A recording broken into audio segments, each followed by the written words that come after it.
And Eastern Kentucky University unveiling their new Veterans Memorial today. It's dedicated to all veterans of EKU who died while serving their country. EKU is home to more than 1,600 active duty service members, and they make up more than 10% of the student body. Several familiar faces were at that unveiling today, including Congressman Andy Barr and Richmond Mayor Robert Blythe.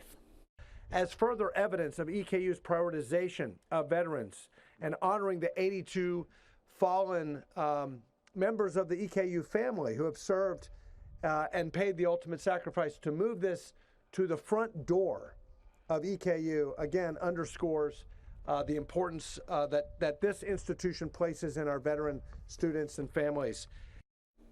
In a statement from EKU, they said, quote, "This memorial will serve as a reminder of their sacrifice for generations to come."